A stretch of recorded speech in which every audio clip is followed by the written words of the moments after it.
Greetings, peace and blessings, everyone. Happy restoration of Mayet to this planet. The information I'm about to share with you may cause you to panic. But wait, don't panic. Instead, do this. Stay with us and find out what you need to prepare you and your families for.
Thank you so much for joining us here at the Nile Valley Temple of Amen.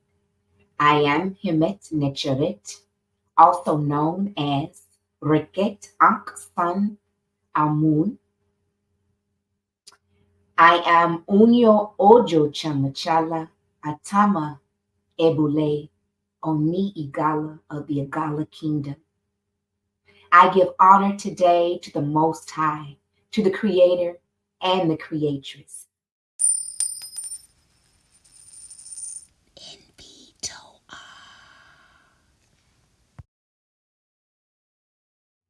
Don't panic, instead do this. I am Unyo Ojo Chamachala, the Atama Ebule Oni Igala of the Igala Kingdom. I am also the priestess here at the Nile Valley Temple of Amen. I would love to sit here and tell you that the world is going to magically make itself better, but it's going to require a lot of work from us. So before we get started into the importance of this information today, I want to give thanks to the Creator and to the Creatress as well, our Mother and our Father, Divine Feminine and Divine Masculine energies. Dua re'ak keft webin et em kut aptet intpet yanech etri ek iti em kepari em kemau Neteru ke eke ubinke past mutke ke ATM sutin Neteru yari nek mut nut AAWS M yarit nini.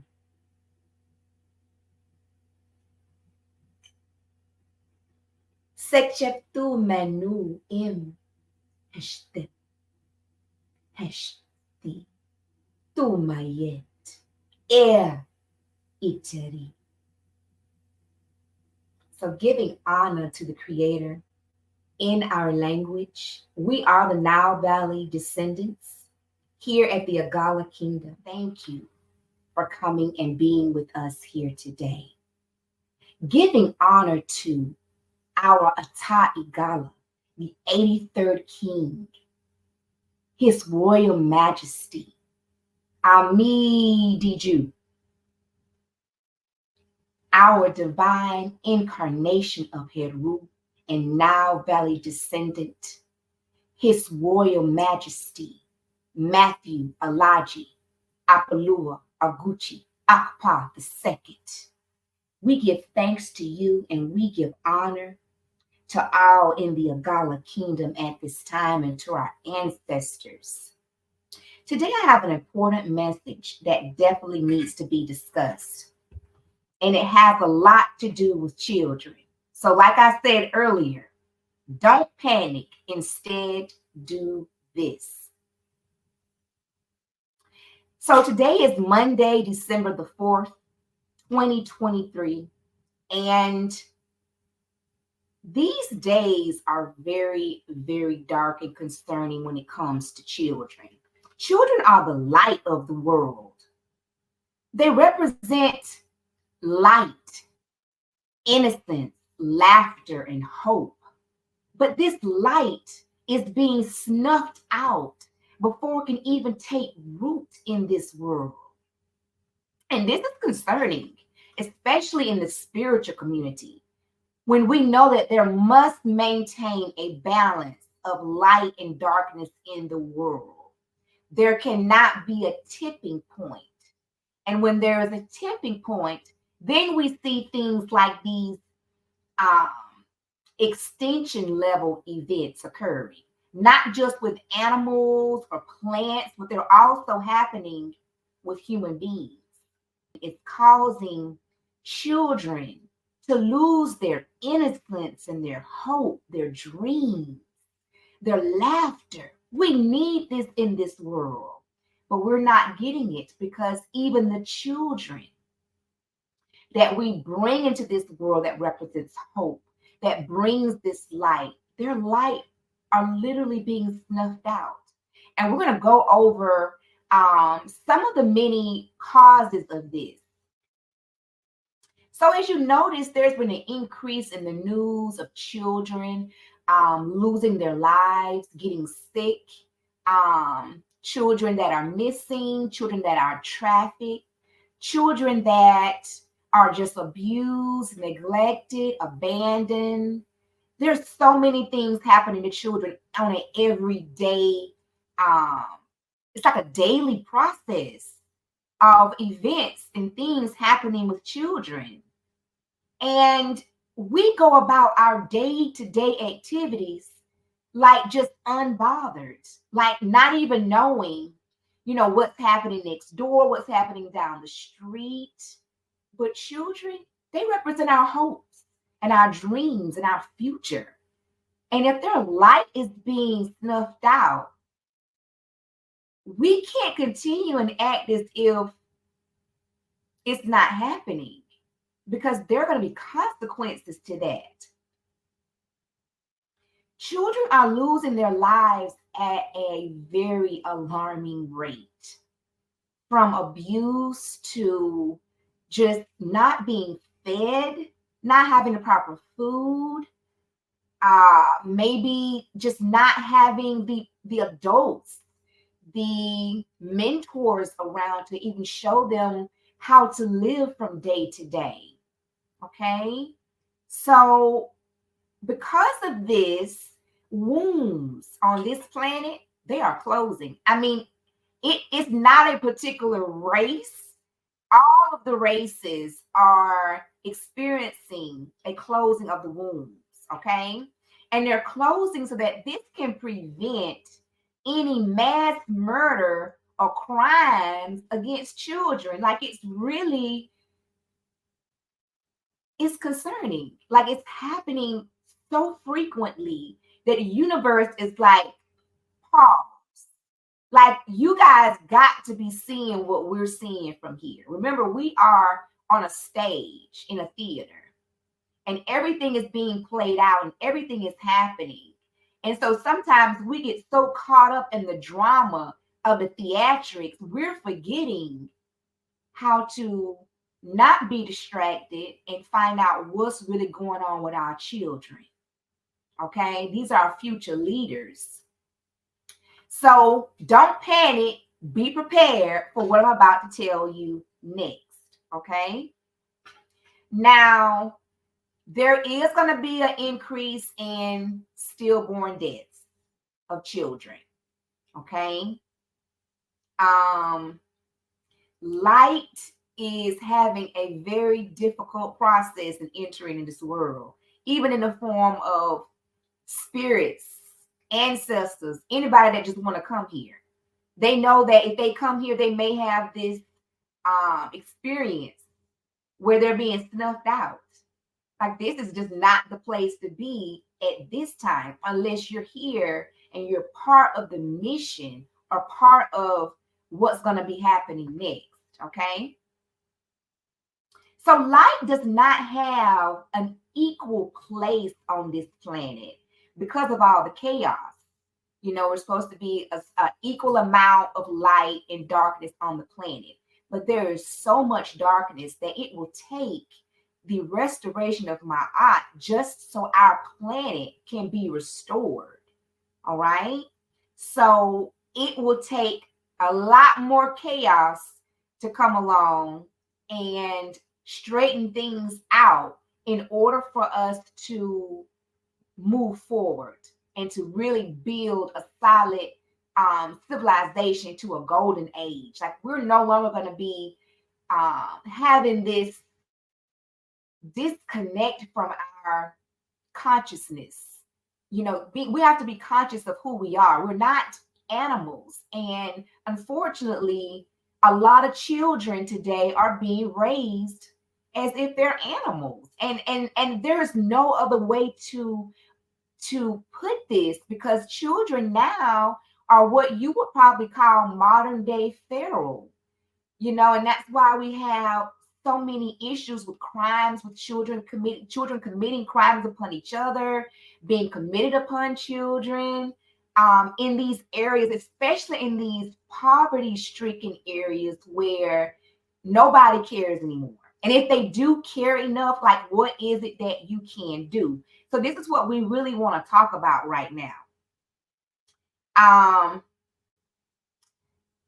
The light, like a child wanting to come here, like having to reincarnate or incarnate on this planet is rough right now, because you don't know what you're going to get at times.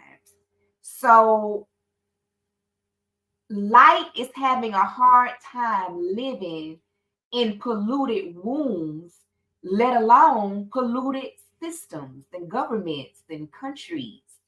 So this is something that collectively is our responsibility. A lot of these wombs are polluted because of our sexual health or some of the traumas, some of the women and even fathers, like men, have had a lot of unspoken trauma.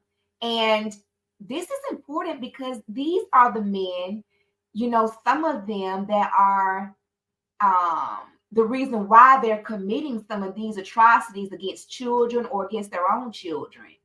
So we really need to improve our sexual health and our decisions about who's going to be our partner or who we're going to make children with. Like, be more responsible for those decisions and practice, you know, safe sex and have safe sexual habits so that your children are not coming out of these polluted wombs. Also, another thing is a lot of parents, you know, with eating a lot of these dead foods that we eat and drinking a lot of the dead things, that everything that we're eating, the majority, not all of us, but the majority of us are eating dead things, and then we're trying to give birth to life. And we cannot do that with these diets. We can barely get up every day. And, you know, some of us that work, you know, sometimes 2 shifts a day, like, you need a better way of eating. And then if you have a healthy body, you have a healthy mind, body, and spirit to bring forth these children that are strong and healthy. Okay. And then we have this amoral society, completely just immoral and amoral in nature.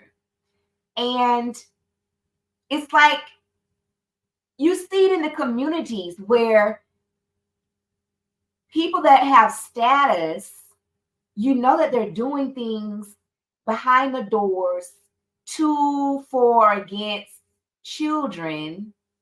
and you do nothing about it.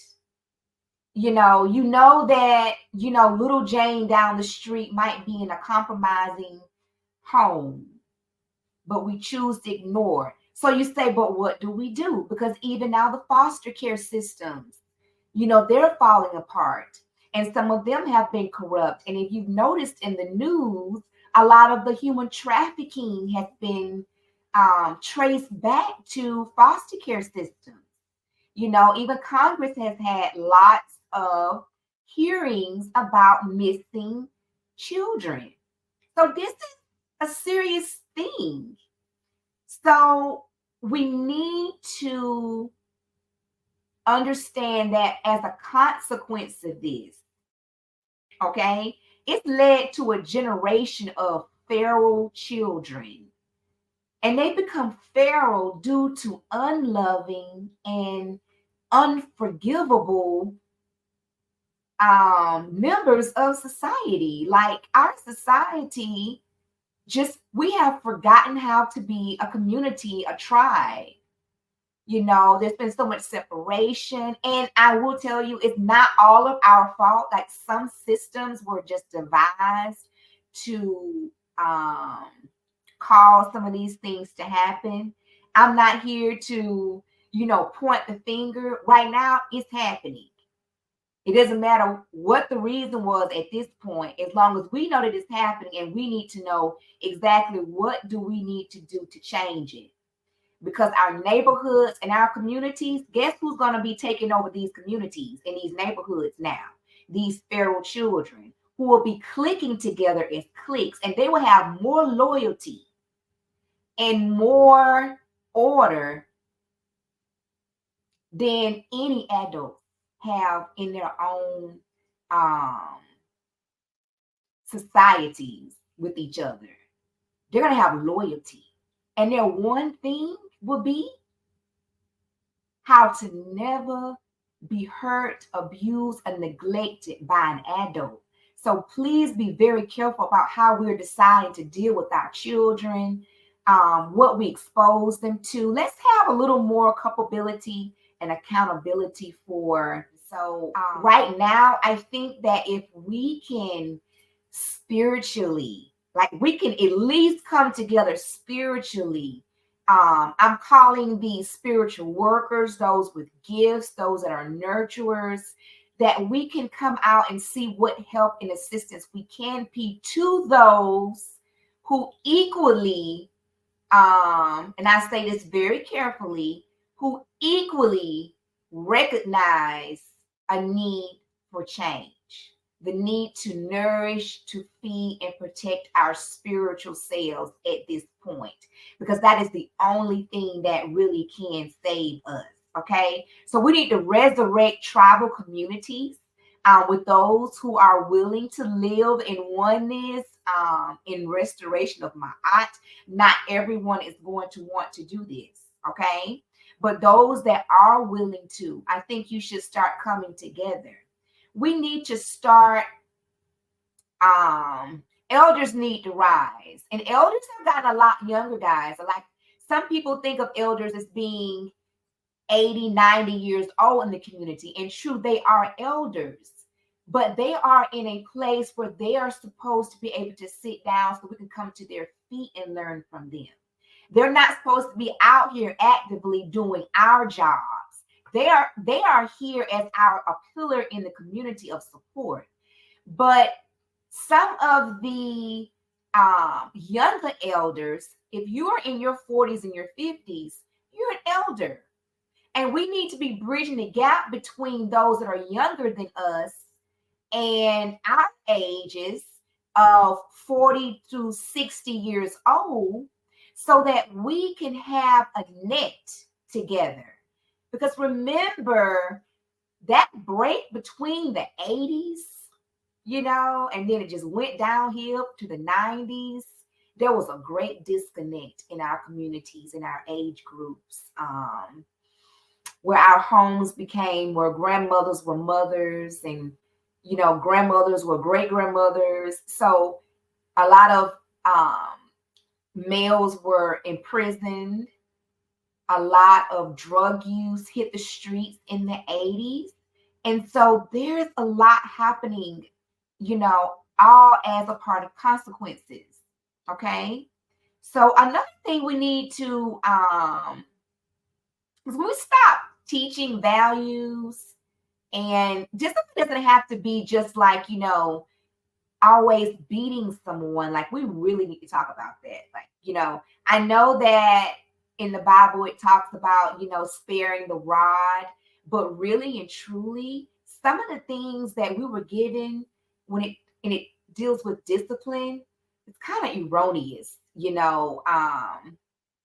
I don't think that we should be beating our children like the slave masters, beat our ancestors. I do think that I would like to say the indigenous communities or the melanated communities, we need to really think about, city. How can we make a ritual of instilling these values into the community, into our children? What is the thing that's missing? That when we talk to children, to when they go home or to their next bad experience, how can we break that cycle? And the one way is if we can get families together, like mom, dad, grandmother. Like, this has to be a tribal thing.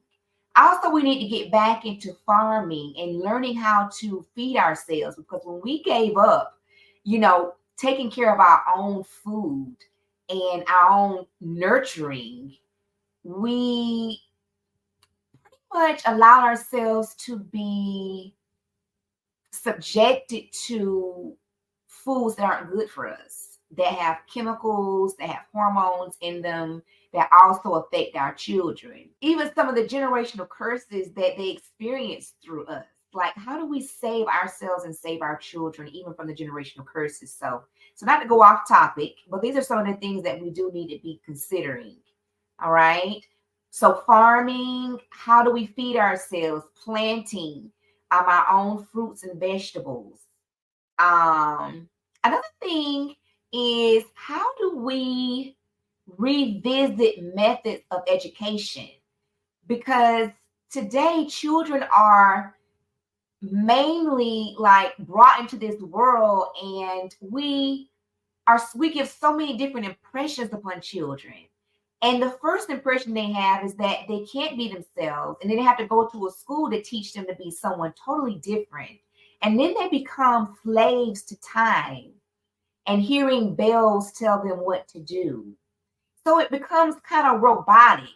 And so now we wonder why our children don't respond to us. They're like little robots, and all they do is receive this programming. So we're going to have to kind of deprogram and reprogram our children. And a good thing to use is sound therapy. Find different ways of using sound to recapture these moments of um, just any type of emotional healing that you can have with your children can be captured just through sound. Okay. Learning how we can heal children spiritually, mentally, emotionally. Like, the first thing I want to tell you, stop giving them this candy. Stop giving them these foods that causes these reactions and these chemical reactions. Your child is hijacked by the food, by the maybe the electronics that they have constant contact with. There's many different things. And then they have so many distractions if they have access to social media, So what can we do about it? So we really need to be thinking about how we can save our children, because there is going to be what we call an extinction level event occurring for humans, which it'll be like rare in some places eventually to hear someone giving birth, or a successful birth, or didn't pass in child labor. So we're needing all our healers to come forth, those that are learning the arts of being doulas and midwives. We commend you, because these lights that are still coming to the world, you're the first thing that they have, that they really and truly need Because the world out there is so cruel. So giving them a fighting chance by giving them an alternative to care, because a lot of indigenous women do not receive the same medical care. And so these doulas or these midwives, they're coming out of these indigenous tribes and trying to offer you exactly what you need in terms of childcare. But you're going to have to do your research and understand that the way that we have babies today in America is not proper. And this is why women have so many problems giving birth and do not want to give birth, because the process itself is just not the way the ancestors intended it to be. So now we have children that are feral, that lack the ability to connect with us. And it's a serious, serious epidemic. So I want you to definitely, let's come together and let's listen to children. Sometimes children have so much to say, but our minds are so focused just on our own lives that we don't listen to what they're saying. They could be telling you, you know, that they're in some type of distress, or that they're in uncomfortable positions at school or around a family member or around a teacher. Let's stop ignoring the signs just because it makes us feel uncomfortable. And parents, understand too that, sometimes parents are these little victims. And then when they have these children that are little victims coming to them, sometimes they've kind of blocked out that they've ever been a victim of some sort. And it's not until they're having these confrontations with these children that they have to revisit some type of abuse of their own. So adults and children, families, tribes, let's do better. Let's come together. Let's have unity. Let's fight for our families, because this light is very precious. Birthing light into this world is a very precious event that should never be taken for granted. We're moving into an age where no longer can we sit back and allow injustices to happen. We can no longer allow ourselves to walk in ignorance. We need to hold everyone accountable, okay? Starting with ourselves, starting with the religious communities, the churches, as a spiritual advisor,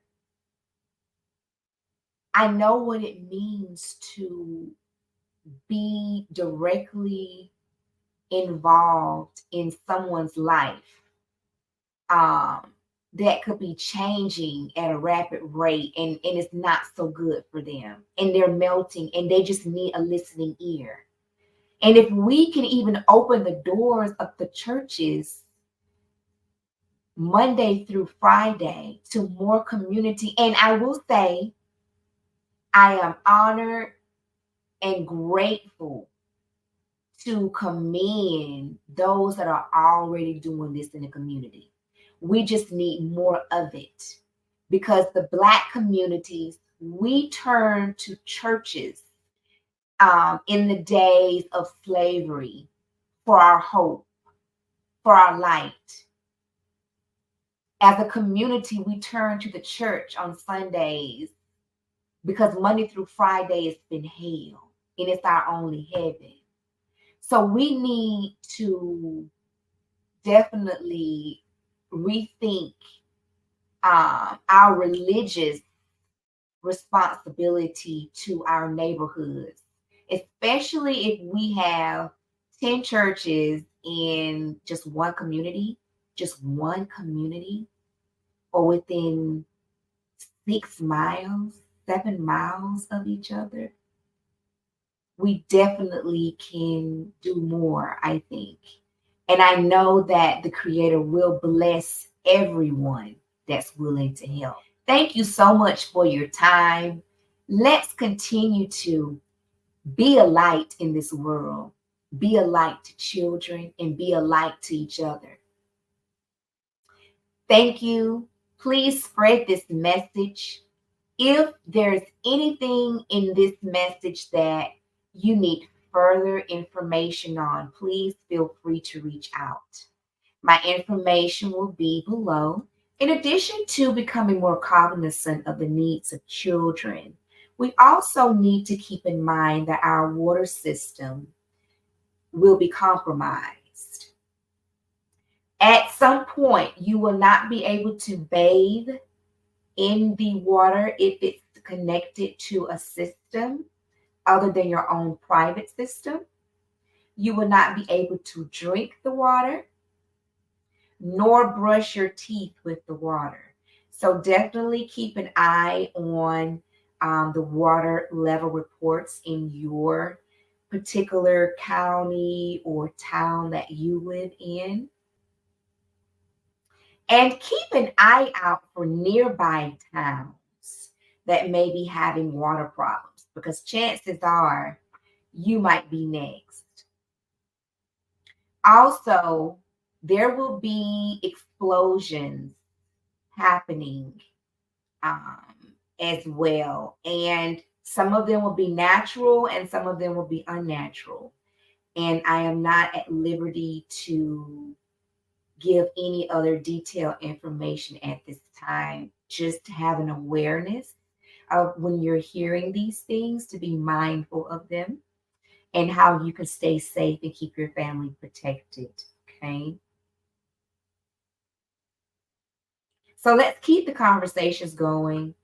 Great job to everyone that's out here fearlessly helping in every way that they can, even especially the unsung heroes who literally don't have the time to share all the many stories of heroism uh, and kindness and compassion they have really been shown in the community. So we thank you for all that you do and those that um, contribute to some of the charities. We thank you for opening your hearts and your wallets to some of these charities and orphanages, definitely, because there's definitely going to be an increase in orphanages needed for children. There won't be parents, to parent these children, and some parents are definitely going to be dropping their kids off somewhere. So there will be parentless children in need of care and in need of a place to live. So let's definitely build some more institutions and on orphanages for children and finding places for children in homes, safe homes. I repeat, safe. I repeat, safe homes for children to live in. Let's do a better job, guys.